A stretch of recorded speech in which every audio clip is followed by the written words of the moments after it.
How did these New York City anti-ice activists go from this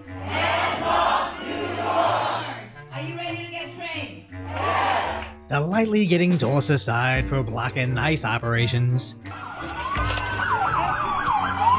to mass arrests in the streets for being as useless as they are stupid?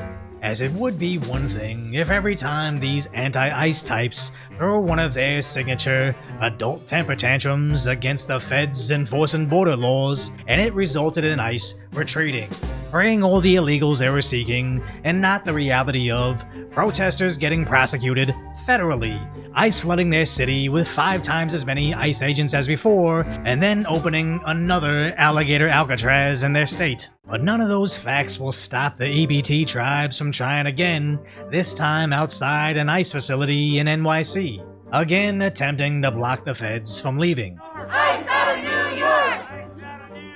ICE out of New York! ICE out of New York! ICE out of New York! Now eventually, the NYPD started physically removing the mob,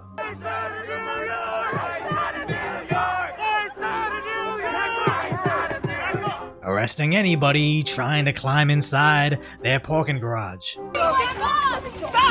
Careful,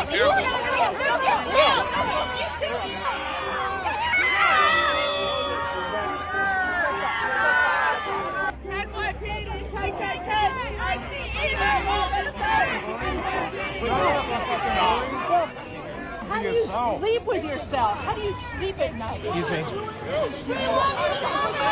I don't understand what their plan is. Do they honestly believe once they get inside this ICE facility, they suddenly have to cease their evil operation? Once again proving they don't actually believe the Trump administration is disappearing people or deporting American citizens. Because if they did, the last place they would be breaking into is a federal building. As they know nobody takes them seriously, they're just using the kid gloves on them. Until they don't, as these activists started trashing their own streets.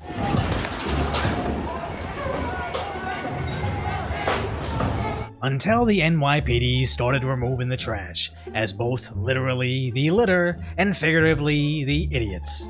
Then they tried to use their bodies to block them in.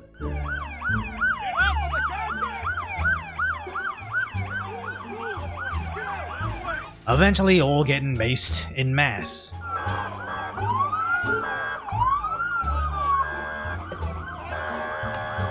As again, in the end, these activists have accomplished nothing but a brief inconvenience for the feds, except a massive inconvenience to anyone actually employed trying to get stuff done in the city.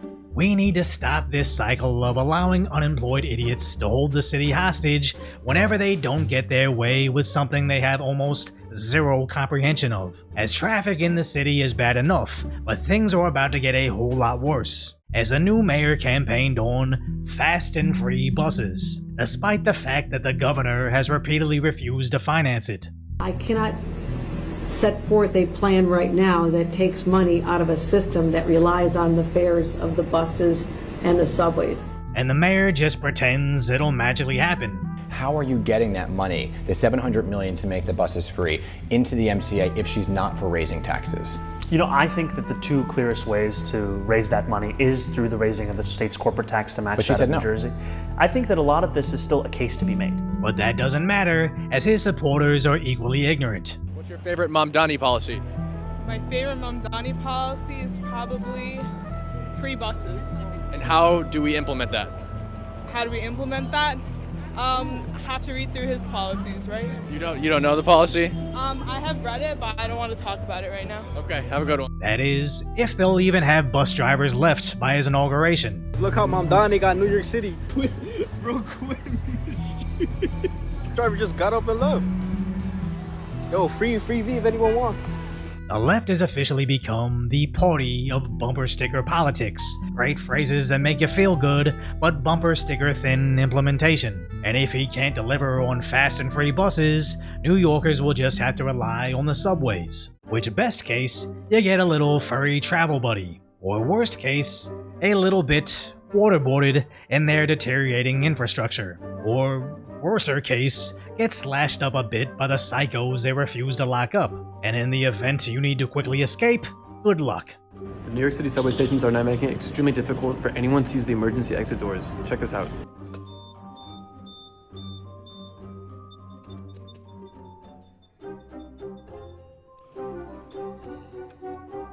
Feels slightly illegal, doesn't it? Like, what if there was an actual emergency and everyone was trying to leave the station and you couldn't even open the door? And I actually have experience with that delayed egress lock, as it's supposed to stop anybody misusing an emergency exit, either to shoplift at a store or evade the fare on the subway. It's just sad that again, instead of simply locking away criminals that repeatedly steal, they lock up everybody with the criminals, as if there were a violent incident occurring in the subway. You cannot escape because of that same violent criminal you're trying to evade. But above ground isn't any better. Even in your vehicle, you're not safe.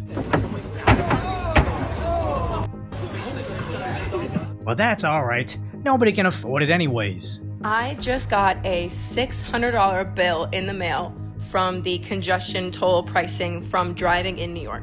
I've been driving in the city for years, at least 5-6 years, and I refuse to take public transportation because I've been assaulted twice on public transportation. There just has to be a solution to this. Like, I can't go on. How? It's not safe. Like, public transportation is not safe. I'm not going on there. Like, no.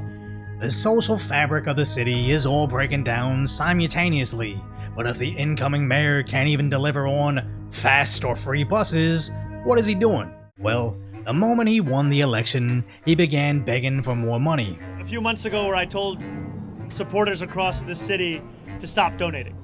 And today, I am asking them to start once again. Again returning to the TV to panhandle his peasants. You've already been incredible. We've raised more than $1 million in just 2 weeks. Our average donation is around $77, and more than 12,000 of you have donated so far, which is much lower than the last administration's transit, because we need to raise $4 million in total.